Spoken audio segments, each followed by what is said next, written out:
Alex, what a start for Chelsea. Liverpool here, the first weekend on the Sunday. It's Poch against Klopp.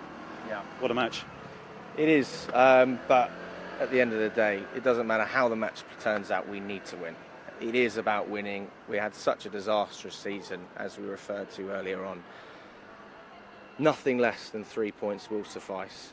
The atmosphere is going to be booming. The fans are going to be behind Poch. I want to highlight that. Even though he is a former Spurs man, he is the man to bring us forward, in my opinion. I think a lot of Chelsea fans, like myself, we did debate, and we said, well, is this really the right project? He didn't actually win trophies at Spurs. You could question his success at PSG, but we look at one of the best managers we've ever had in Thomas Tuchel, who won such a large amount in a short period. He struggled at PSG as well, so we need to start off well, and then from there, just keeping that consistency.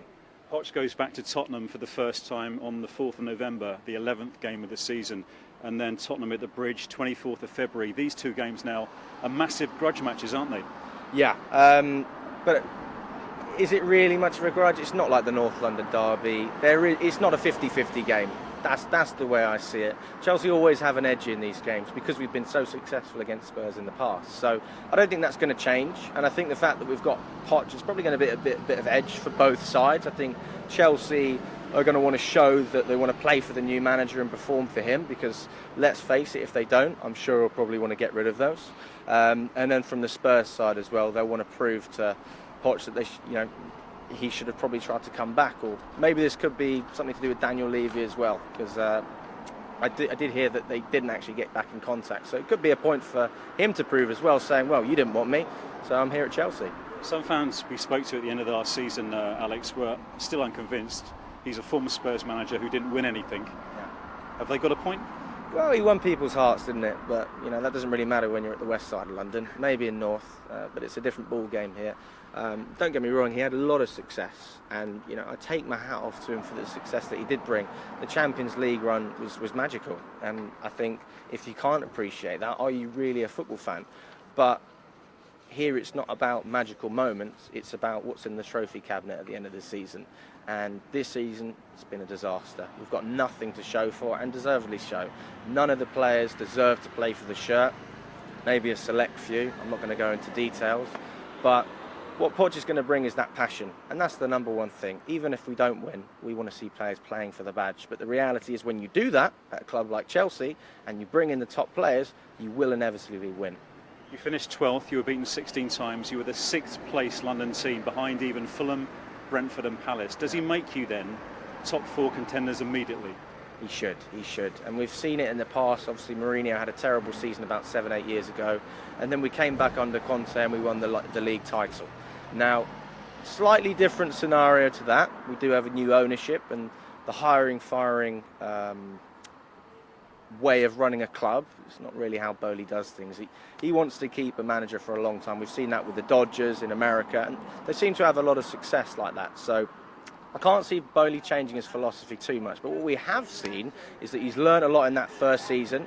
He had an inexperienced manager in Potter, and now he's handing over the footballing knowledge to the people who should be given those roles. It's not up to Bowley to decide if a player should stay or go. Inevitably, it should be your directors, the people who have actually been experienced in these positions beforehand. So I think we're going to have a lot more structure, a lot more consistency about the way we do things, but most important, we're going to have that stability, which we never had last season.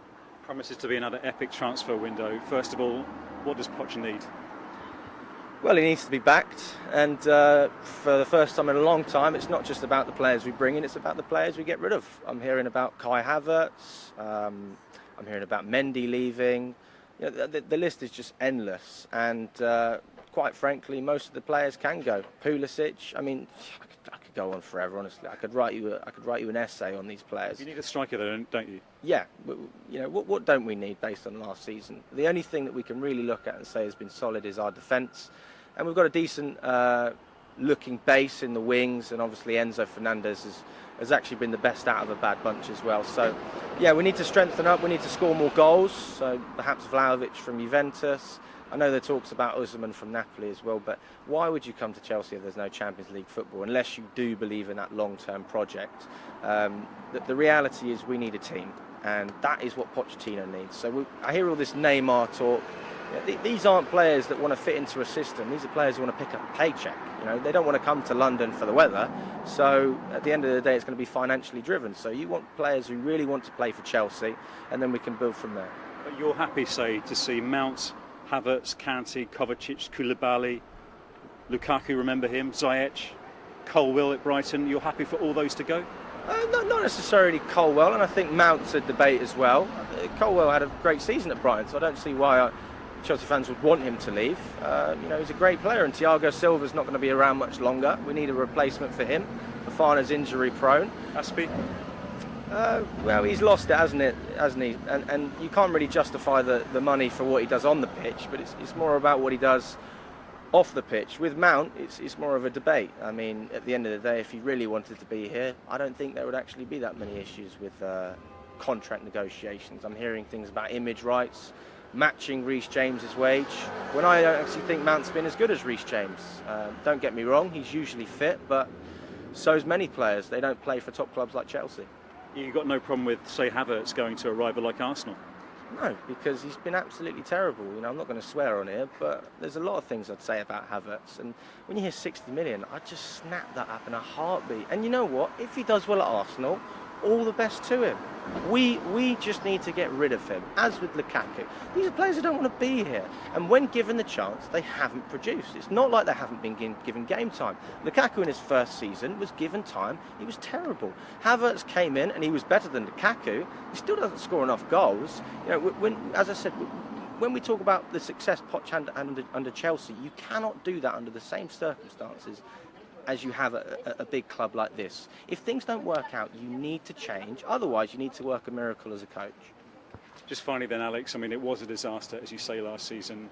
Tuchel didn't get any time. Potter only got very short time for a big rebuild.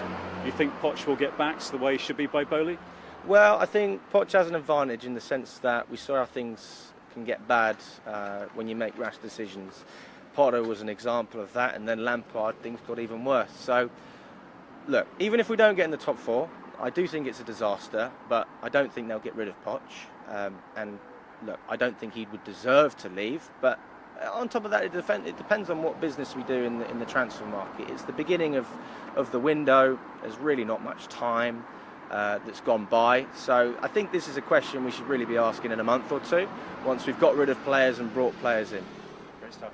Good man, thanks, Alex. Very much. Pleasure as always.